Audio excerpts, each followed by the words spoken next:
Irmãos, eu vou iniciar uma série de pensamentos acerca da relação de Jesus com seus discípulos. E eu quero hoje começar no texto do Evangelho de Marcos, no capítulo 8, e observarmos como há uma diferença entre o que Jesus pensava e o que os discípulos de Jesus compreendiam e pensavam. Entender Jesus nunca foi fácil. E eu quero consolar você nesses dias, pensando e estudando esses textos do Evangelho, porque todos nós, em alguns momentos, nos sentimos em dúvida e inseguros acerca da nossa conduta como cristãos.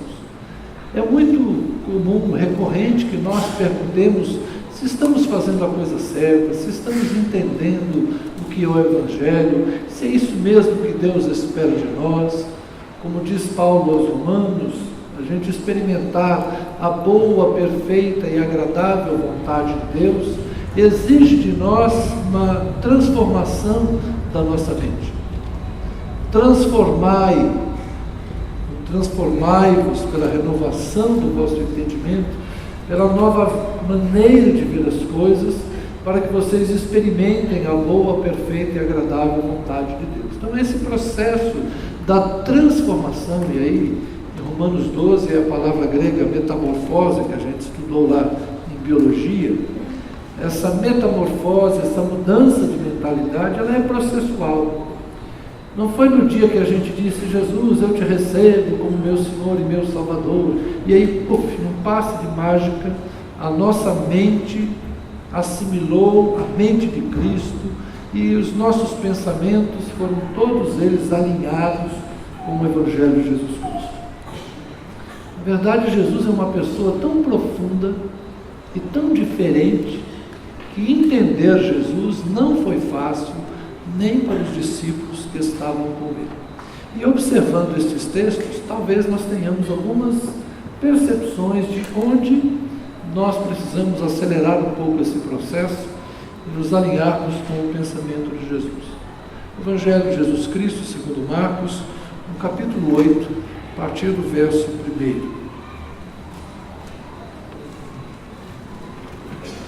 Aliás, vamos ler direto o verso 14, senão vai ficar muito extenso o texto. Verso 14. Ora, os discípulos se esqueceram de levar um pão, e no barco não tinham consigo senão um só. Jesus os preveniu, dizendo: fiquem atentos e tomem cuidado com o fermento dos fariseus e com o fermento de Herodes. No Evangelho de Mateus diz o fermento dos fariseus e o fermento dos saduceus, duas seitas majoritárias do judaísmo naqueles dias. E eles começaram a discutir entre si, dizendo: ele diz isso porque não temos pão. Jesus percebeu isso e perguntou: por que vocês estão discutindo sobre o fato de não terem pão? Vocês ainda não percebem, nem compreendem? Têm o coração endurecido? Tendo olhos não veem, e tendo ouvidos não ouvem?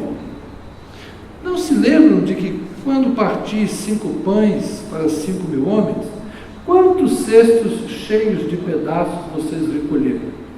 E eles responderam: 12. E de quando parti os 7 pães para os 4.000, quantos cestos cheios de pedaços vocês recolheram? Responderam: 7. Ao que Jesus lhes disse: vocês ainda não compreendem? Mateus faz uma observação final dizendo: então compreenderam que ele se referia ao ensino ou à doutrina dos escribas e dos fariseus. Amém. Obrigado, Senhor, por tua palavra lida. Dá-nos graça para compreendê-la e compreender um pouco melhor a Jesus, nosso Senhor, a quem confessamos, a quem servimos e de quem dependemos para caminharmos à luz da tua vontade.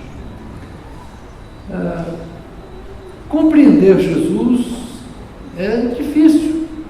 Ele está no barco com os discípulos, depois de ter feito a multiplicação dos pães, e ele, do nada, fala uma frase: tomem cuidado com o fermento dos escribas e dos fariseus, ou melhor, dos fariseus e dos saduceus, ou com o fermento dos fariseus e de Herodes.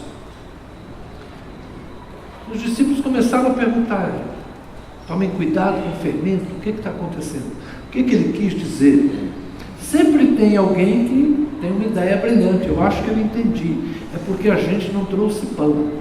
Aí a discussão já muda de foco.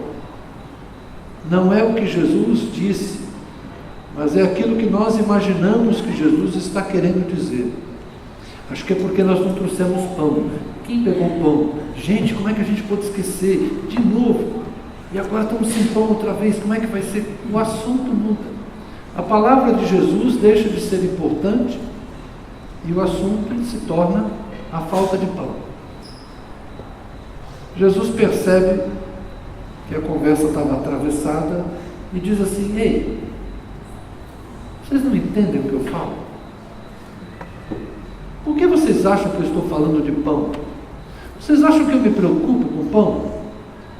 Com ter pão ou não ter pão? Vocês não estavam comigo quando multipliquei pão para 5.000 e multipliquei pão para 4.000 e não sobrou pão nas duas vezes? Vocês acham que eu estou preocupado com isso? Estou dizendo outra coisa. Aí eles entendem. Quando Jesus disse: tomem cuidado com o fermento dos fariseus e dos saduceus, ou dos fariseus e de Herodes, ele estava dizendo não de pão e de fermento físico, mas ele estava falando do ensino, daquilo que contamina. Fermento naquela época, hoje a gente compra fermento em pó royal, uma latinha bonitinha, branquinho, e a gente coloca lá, né? Mas o fermento daquela época era um material que já estivesse, material orgânico, que já estivesse em putrefação. Se usava massa velha, levedada, fermentada, para misturar na massa nova. Então é isso aí, fermento é coisa, digamos assim, velha. Era um símbolo, inclusive, de pecado no Antigo Testamento. Quando Jesus falou isso para os discípulos, eles demoraram para entender. E nós não somos melhores que os 12. Nós não somos melhores que os 12. Às vezes a gente lê alguma coisa, a gente ouve algo que Jesus disse e nós interpretamos de uma forma nossa. Alguém já disse que o texto, depois de escrito, não pertence mais ao autor. O texto pertence ao leitor, porque o leitor vai dar o sentido que quiser ao texto. Essa é uma característica da literatura. O autor, quando está escrevendo, tem uma ideia, e ele procura exprimi-la da melhor forma possível, para que fique claro ao leitor o que ele está tentando dizer. Mas o leitor vai fazer a interpretação que lhe convier. Isso acontece, inclusive, com os evangelhos, com a Bíblia, com a palavra de Jesus. Nós lemos o texto, e Jesus, ao proferir as palavras que proferiu, tinha uma intenção. E nós temos um grande dilema, porque Jesus falou em aramaico com seus discípulos. Depois de algum tempo, os seus discípulos escreveram, registraram as palavras de Jesus, porque afinal de contas, muita gente falava que Jesus disse isso ou disse aquilo, e era preciso então registrar o que efetivamente Jesus havia dito. E os discípulos decidiram escrever os evangelhos, mas escreveram a língua grega. Então eles fazem uma primeira tradução. Eles lembram do que Jesus falou em aramaico e escrevem em grego aquilo que Jesus lhes havia ensinado, porque o grego era a língua corrente naqueles dias. O problema é que nós não falamos grego, nós falamos português. Ainda mais o grego dos dias de Jesus, que na Grécia de hoje você não toma nem café com ele. Então você precisa de alguém que te ajude a traduzir o grego da época de Jesus para o português de hoje. Então já temos diversos processos de transformação, porque nós cremos que a Bíblia, por ser a palavra de Deus, por ser inspirada pelo Espírito Santo, e porque muita gente séria se dedica a fazer isso bem feito, a Bíblia chega a nós numa linguagem verdadeira, fidedigna, e nós confiamos no texto. É uma atitude de fé que nós temos. Mesmo assim, a nossa Bíblia em português permite que cada um de nós, em certas circunstâncias, pensemos de um jeito ou de outro. Convenhamos que não estamos de acordo em todas as coisas que a Bíblia diz. Quando nós, evangélicos, linha protestante, dizemos a Bíblia é a nossa única regra de fé e prática, se ela fosse, a Bíblia é a única regra. Agora, a interpretação que cada um de nós dá da Bíblia faz com que às vezes tenhamos diferenças. Então, qual é a nossa preocupação hoje? A nossa preocupação é que nós conheçamos Jesus. Mais do que o texto, ou além do texto, nós precisamos ir mais fundo e termos de fato compreensão da pessoa de Jesus. Porque a palavra de Jesus, às vezes não é bem interpretada nem mesmo pelos 12. E Jesus tem que explicar de novo para que eles entendam. Mas quando você tem a experiência com Jesus, quando você conhece Jesus, quando você tem intimidade com Jesus, você passa a compreender melhor quem Ele é. Eu creio na Bíblia por causa do Deus que está sustentando essa palavra. Eu creio na Escritura porque ela me mostra um Deus que se revela coerente com essa Escritura. Eu creio nos Evangelhos porque o Jesus que eu sinto dirigir a minha vida, o Jesus com quem eu me relaciono, o Jesus que eu creio ouve as minhas orações, o Jesus que de vez em quando fala comigo, o Jesus é de vez em quando mesmo, não pense que ele fala todo dia com todo mundo, porque não é assim que rola. Esse Jesus que me inspira, me motiva, me alerta de forma sutil por meio de pessoas, esse Jesus que se relaciona comigo, raramente de forma direta e muitas vezes de forma indireta por meio do seu corpo, por meio do seu povo, esse Jesus é totalmente coerente com as Escrituras. Então eu consigo ler as Escrituras porque eu vejo Jesus nas pessoas. E vejo Jesus na minha história, vejo Jesus na minha vida. De modo que para mim a Bíblia e a vida se completam. A Bíblia não é um livro que fala dos outros. A Bíblia para mim é um livro vivo, porque fala do Deus a quem eu sirvo e com quem eu me relaciono. Então os Evangelhos, e é por isso que eu gosto tanto de falar dos Evangelhos, ler os Evangelhos, e me ocupo tão menos com o Antigo Testamento, os Evangelhos me mostram Jesus. E eu me sinto próximo de Jesus. E eu me esforço para agir como Jesus agiria nas circunstâncias cotidianas. Pensar como Jesus pensaria. Responder como Jesus responderia. Eu gostaria de poder acolher como Jesus acolhia. Compreender as pessoas como Jesus compreendia. Perdoar como Jesus perdoava. Amar como Jesus amava. Quando usar de energia e, de certa forma, tratar alguém de forma mais dura, fazer da forma como Jesus fazia. Eu queria ter o humor de Jesus.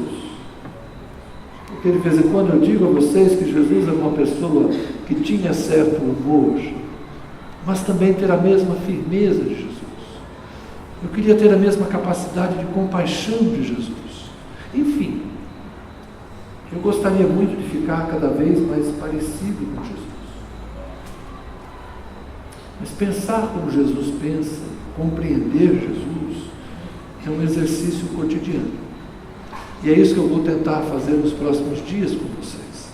Tentarmos entender Jesus, para que Jesus seja mais próximo de nós e nós mais próximos dele. Não esse Jesus da religião apenas, idealizado, mas esse verbo que se fez carne e habitou entre nós e experimentou emoções muito parecidas com as nossas. Vamos começar com esse texto mesmo. quando Jesus diz para os discípulos: tomem cuidado com o fermento, com a contaminação que vem dos fariseus e que vem dos saduceus. O que Jesus quis dizer com isso? Quem eram os fariseus naquela época? Os fariseus eram o grupo mais legalista e mais afeito, apegado às tradições que havia no judaísmo. Quem eram os saduceus, ou Herodes? Os saduceus eram um grupo mais secularizado, usando o padrão de hoje. Eram pessoas de muito menos crenças e muito mais afeitos ao poder temporal. Era a elite sacerdotal de Jerusalém, por isso que Herodes e saduceus se equivalem. Eles estavam muito mais grudados no poder político, no poder temporal, e como eles não criam na vida depois da morte, como eles não criam na eternidade, eles procuravam desfrutar as coisas do agora. Então Jesus fala para os discípulos: tomem cuidado com o legalismo e com as tradições dos fariseus. Tomem cuidado com o secularismo e com essa visão materialista, imediatista que tem os saduceus. Não se pareçam nem com os fariseus e não se pareçam com os saduceus. Os discípulos, no primeiro momento, não entenderam, mas depois compreenderam. E o que isso tem a ver conosco? Ao ouvir Jesus dizer isso aos discípulos, nós deveríamos tomar para nós que temos que ter o mesmo cuidado. Não nos deixarmos contaminar com o legalismo, nem nos deixarmos contaminar com tradicionalismo, ou tampouco nos contaminarmos com secularismo e com a falta de fé característica dos saduceus. O ceticismo, como alguns diriam. E o que a igreja fez ao longo dos séculos?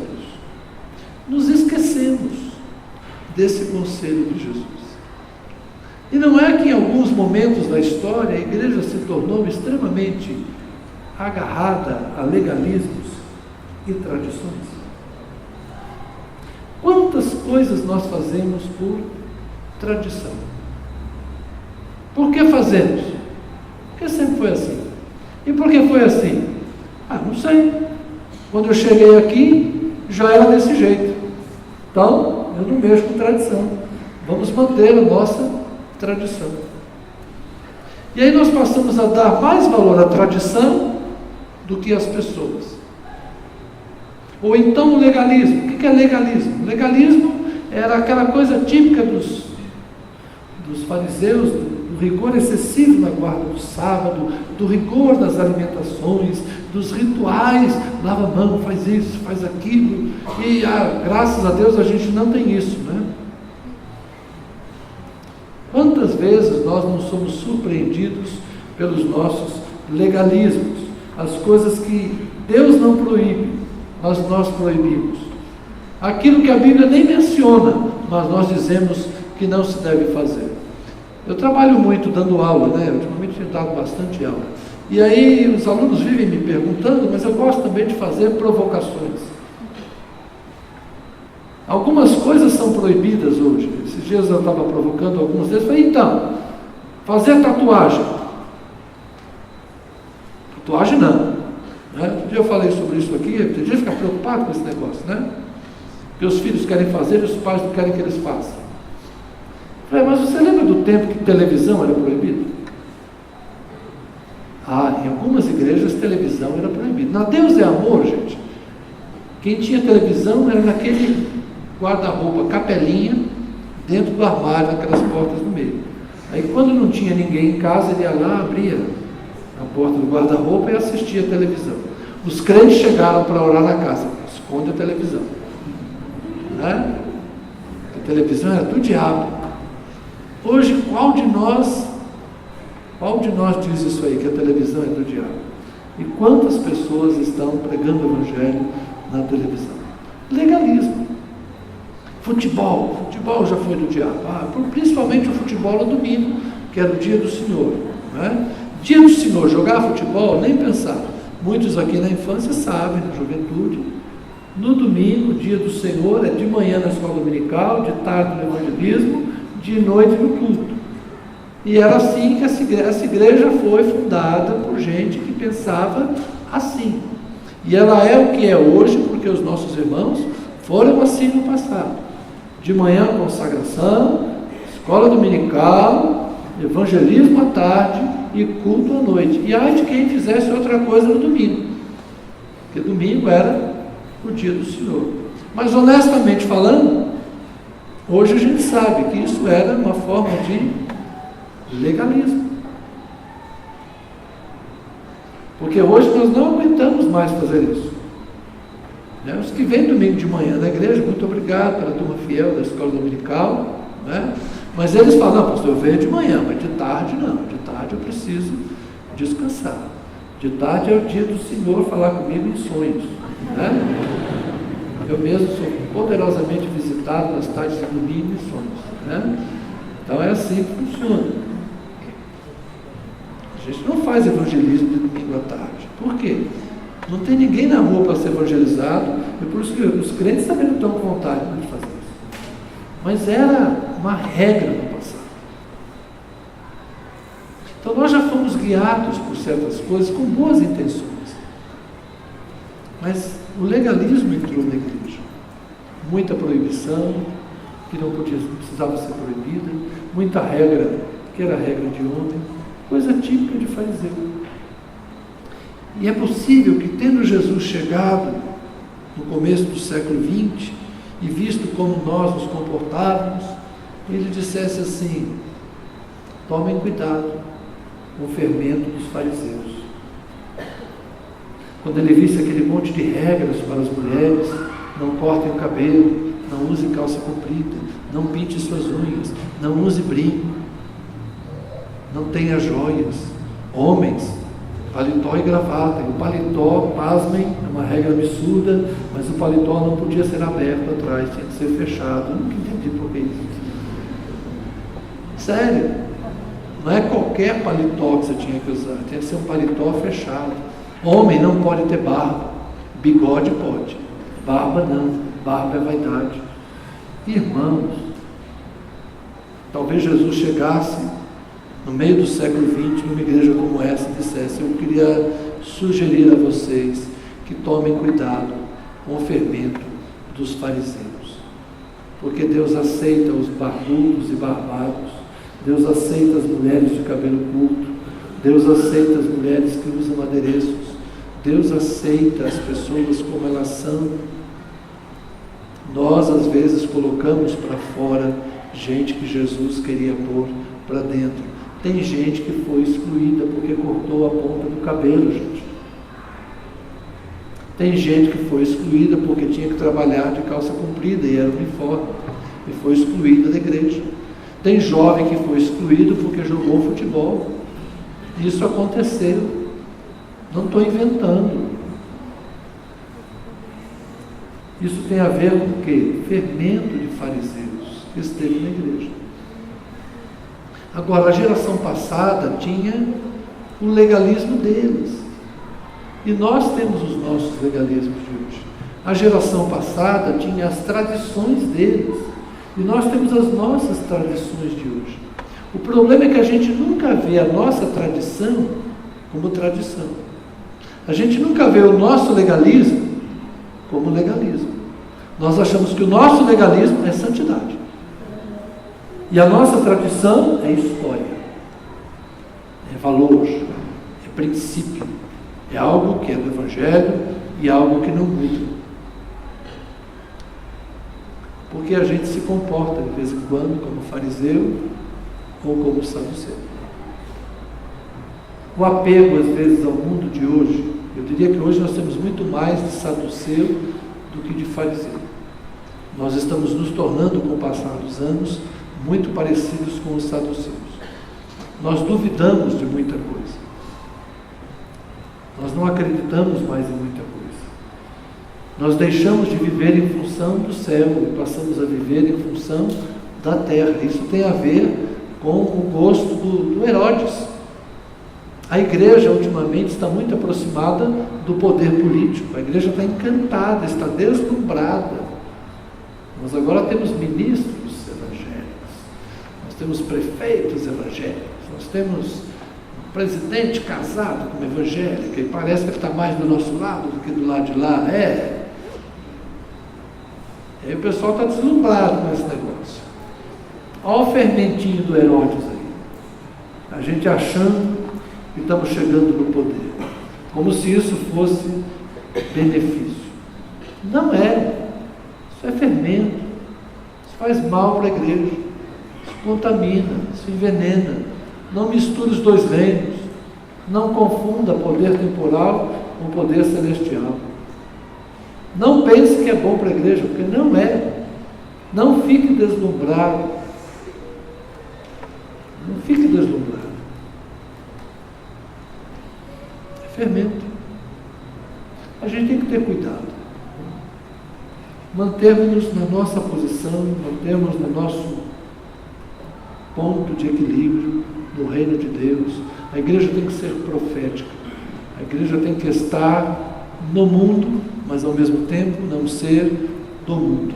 A igreja é luz nas trevas, a igreja é sal do mundo, mas se ela se tornar como o mundo, se o sal perder o sabor, não presta para nada. Se a igreja se tornar igual ao mundo, ela não salga mais. Aí ela entra no mesmo processo de decomposição. A igreja só cumpre seu papel quando ela é diferente. É isso que nós temos que ter cuidado. Nós não podemos ser iguais aos fariseus legalistas, nem iguais aos saduceus céticos e secularizados. Nós temos que ser sal da terra e luz do mundo. Isso faz da gente um grupo diferente. Tá bem? Eu queria avançar um pouquinho no texto e mostrar no capítulo 9 de Marcos duas outras coisas em que os discípulos de Jesus estavam com dificuldade de entender quem é Jesus e o que Jesus quer fazer. No capítulo 9, verso 33, o texto diz: chegaram então a Cafarnaum e, estando em casa, Jesus perguntou aos discípulos: sobre o que vocês estavam discutindo no caminho? Mas eles se calaram, porque no caminho tinham discutido entre si sobre quem era o maior. E Jesus, assentando-se, chamou os 12 e lhes disse: se alguém quer ser o primeiro, e aqui primeiro tem a ver com o mais importante, será o último, o menos importante e servo de todos. Aqui não é uma questão de hierarquia, aqui é uma questão de ordem, de cronologia, mas é uma questão de ordem hierárquica, né? Então, quem quiser ser o primeiro será o último e servo de todos. O que eles estavam discutindo? Qual deles era o maior? Logo adiante, há um outro texto interessante, no verso 38. João disse a Jesus: mestre, vimos um homem que expulsava demônios em seu nome, mas nós o proibimos de fazer isso, porque não nos seguia. Mas Jesus respondeu: não o proíbam, porque não há ninguém que faça milagre em meu nome e logo a seguir possa falar mal de mim. Pois quem não é contra nós é a favor de nós. Pois aquele que lhes der de beber um copo de água em meu nome, porque vocês são de Cristo, em verdade lhes digo que de modo nenhum perderá a sua recompensa. Há dois detalhes aqui para a gente observar então. Os discípulos de Jesus estavam discutindo entre si qual deles era o mais importante, qual deles era o maior. Isso aconteceu algumas vezes. Hoje pela manhã, lendo Lucas 22, nós vimos até que na mesa da ceia eles continuavam com essa discussão. No capítulo 10 de Marcos, um pouquinho para frente, os dois irmãos, Tiago e João, dos discípulos mais chegados a Jesus, fazem um pedido para que, na vinda de Jesus no seu reino, um se assente à direita e outro à esquerda de Jesus. Ou seja, eles pedem o posto privilegiado de poder. Então, disputa de poder. havia entre os discípulos de Jesus uma conversa acerca de qual deles era o melhor, qual deles era o maior. É mais ou menos a disputa para saber, na seleção brasileira, quem é o craque, quem é o craque do time, quem é o capitão, quem é que manda no time. Essas coisas são ótimas para manter a unidade do grupo, não é? A gente sabe que, quem gosta aqui de futebol sabe, que quando tem uma estrela no time, às vezes é complicado esse negócio. Para alguns times o segredo é o grupo, para outros times o segredo são 2 ou 3 craques ali que fazem a diferença. A vida tem essas coisas também. E na igreja? Qual é o segredo da igreja? O segredo da igreja é que existem algumas pessoas na igreja que são dotadas de grande poder. Na igreja tem alguns homens e algumas mulheres que têm uma autoridade maravilhosa, que são assim, grandes homens de Deus.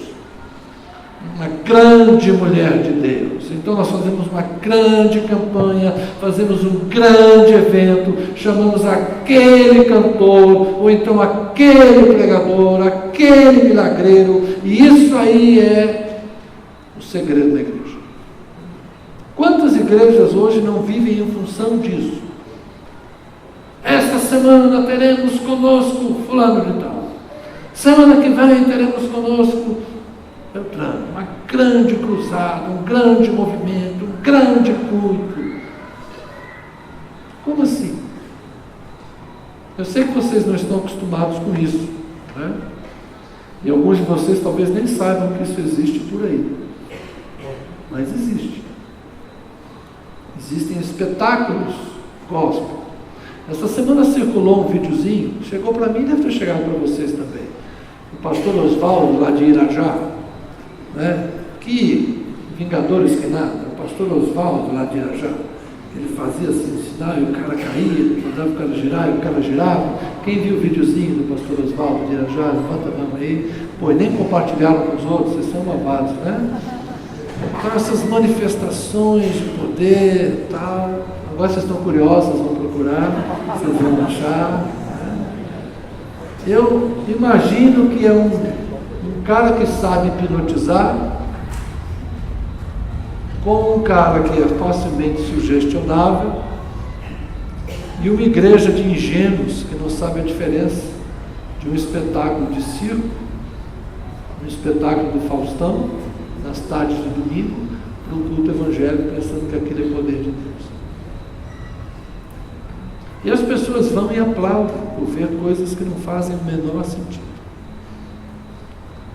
Essa busca de ser o maior, cantores que cobram cachês, mas ele está certo de cobrar cachê, porque a igreja quer fazer um culto que venha muita gente, então ela traz aquele cara famoso para encher o seu templo. Você quer usar a fama dele para encher o seu templo? Paga por isso, ele se merece. E esse é o mercado gospel. Quem é o cantor do momento, quem é o pregador do momento, quem é o cara do momento. Não eram apenas os discípulos que ficavam disputando lugar. Ainda existe isso hoje. E também não podemos negar que existe uma verdadeira competição eclesiástica. Nós temos grandes ministérios que nasceram da divisão por causa dos egos inflamados. Muitas igrejas nasceram assim. Deus está usando este daquela forma e Deus deu para aquele outro ministério da outra forma. Na verdade é o seguinte: 2 egos inflados não cabem no mesmo lugar. E é por isso que muitas grandes igrejas da moda nascem do ego inflado de líderes que precisam de brilho próprio. E se você chamar um, não chame outro, porque eles não sentam na mesma mesa. E é muita gente que se encaixa nesse perfil. O que isso tem a ver com o texto que lemos? Porque é uma disputa de quem tem a melhor igreja, quem tem a maior igreja, quem tem o templo mais cheio, quem tem mais likes e mais curtidas, quem tem mais seguidores nas redes sociais. Agora as redes sociais puseram um veneninho a mais nessas relações. Não é? Mas a coisa não é só isso, não é só a disputa de poder. Ainda existe a ideia de desqualificar o outro. Olha o que João fez. Aliás, o outro evangelho vai dizer que João e Tiago estão juntos nessa também. Eles chegam para Jesus e falam: vimos alguém que expulsava demônios em teu nome, mas nós o proibimos porque não andava conosco. E Jesus disse: não deviam tê-lo feito. Jesus os repreende, dizendo: quem não é contra nós, é por nós. Irmãos, nós não devemos ficar atacando uns aos outros. Embora eu tenha acabado de fazer isso agora, né? É complicado. Olha o contrassenso, né? Acabei de fazer isso. Pois é.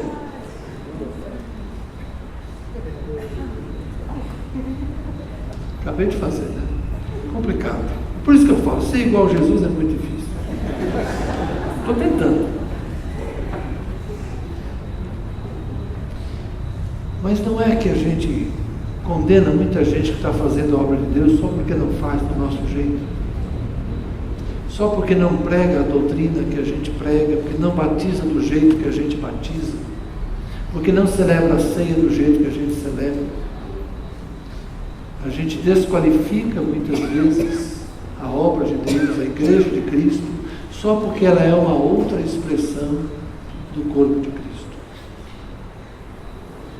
Quando uma comunidade local, que é corpo de Cristo, se expressa de uma outra forma, crê de uma outra forma, vive o Evangelho de uma outra forma, nós devemos respeitar.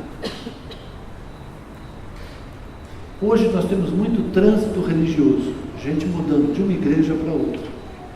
E tem muita gente que não está vinculado mais a igreja nenhuma, porque não consegue acreditar e não consegue confiar em igreja nenhuma. Nós não devemos desqualificar essas pessoas que estão desigrejadas. Algumas delas têm até bons motivos para isso. Nós devemos compreender essas pessoas que estão desigrejadas e devemos entender que eles não são contra nós. Eles creem em Jesus como nós cremos, mas não gostam da igreja da forma como nós gostamos. Amam Jesus como nós amamos. Creem em Jesus como nós cremos. Tentam servir a Jesus da mesma maneira que nós servimos, mas têm a sua forma diferente de ser cristãos.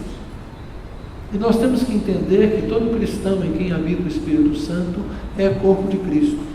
Isso não depende de nós, depende de Deus. É Deus quem concede o Espírito Santo, é Deus que habita no coração. Isso é uma questão de Deus, não é uma questão nossa. Nós haveremos de administrar esse novo tempo em que as pessoas não terão mais uma identidade de denominação. Nós somos uma igreja batista, mas nem todo mundo que está aqui sabe o que é ser batista. Se eu perguntar quais são as características de uma igreja batista, muitos de vocês vão dizer aquilo que a gente faz aqui, mas você não tem nem ideia se o que nós fazemos é realmente coisa de batista. Eu sei que alguns já começaram a pensar assim, eu já vi os cérebros trabalhando aqui, né? Será que eu sei o que é ser batista? É sério. Porque existe um jeito batista de ser cristão. Mas nem todo mundo hoje que frequenta uma igreja batista conhece isso. E nem está aqui por causa disso. Está aqui por outro motivo. Que gosta do povo, que a igreja é perto de casa, que gosta de mim, que gosta de não sei o quê, apaixonou por uma moça, apaixonou por um rapaz, se alguma coisa aconteceu, não sei. Cada um tem o seu motivo. Mas eu diria que cada vez menos pessoas estarão frequentando uma igreja batista por causa da doutrina batista. Porque muita gente nem se importa com isso.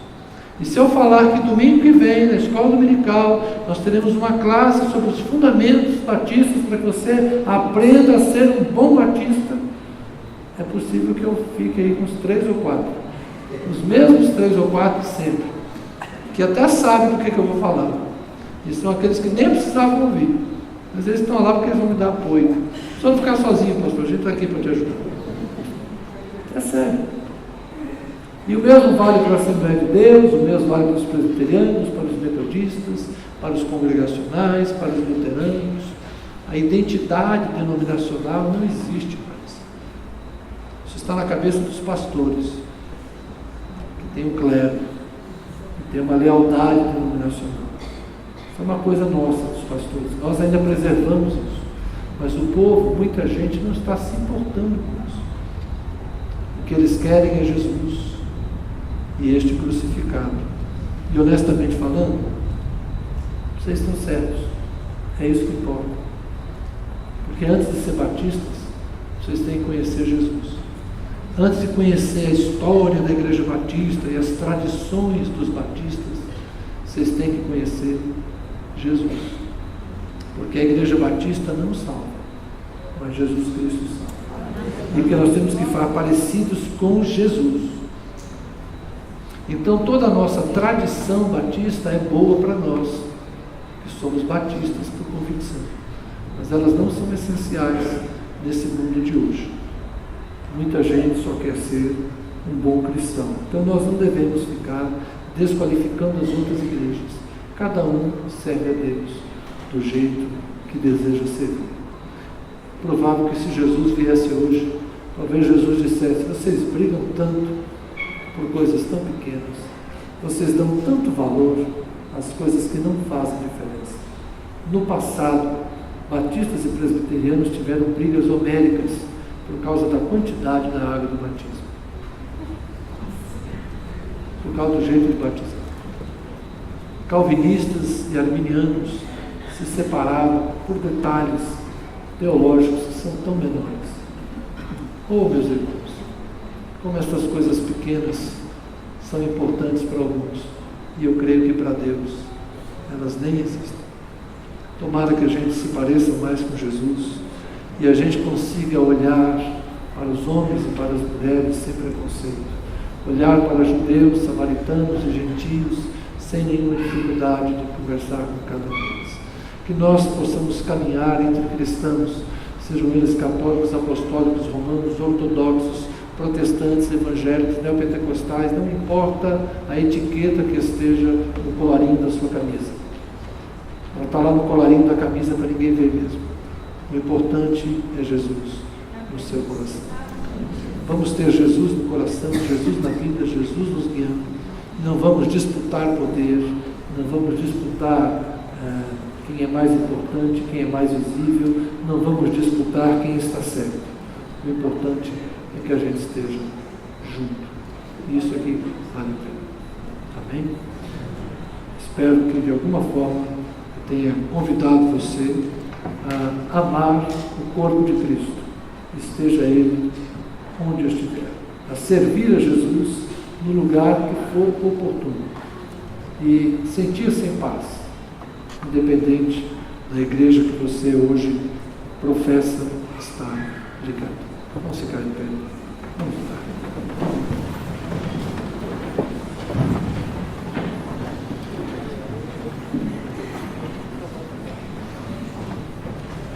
Senhor, como seria bom se pudéssemos cantar o cântico de que somos uma família, sem falsidade, vivendo a verdade e expressando a glória do Senhor.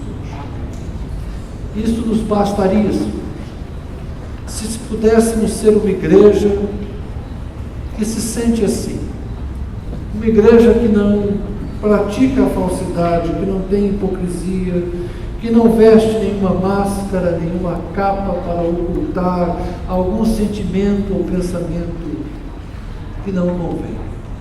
Sermos transparentes, translúcidos e luminosos, para que a luz de Cristo nos perpasse e nos ultrapasse e alcance aos outros. Senhor, se nós formos uma igreja que vive o compromisso do amor de Cristo, o compromisso de amar, e amar os que são diferentes, principalmente estes, Senhor. Porque amar os amigos sempre foi fácil, mas nós queremos aprender a amar os que são diferentes, amar os que pensam diferente, os que se expressam de uma outra forma, os que vivem outras experiências. Senhor, que nós nos livremos do fermento, do legalismo, do tradicionalismo, do secularismo e do ceticismo que estão ao nosso redor, mas que nos livremos também das nossas hipocrisias e ambições, do nosso desejo de ser notado e perseguido, da nossa mania autocentrada de termos o mundo nos servindo, e que nos coloquemos na posição de quem serve e não de quem existe para ser servido.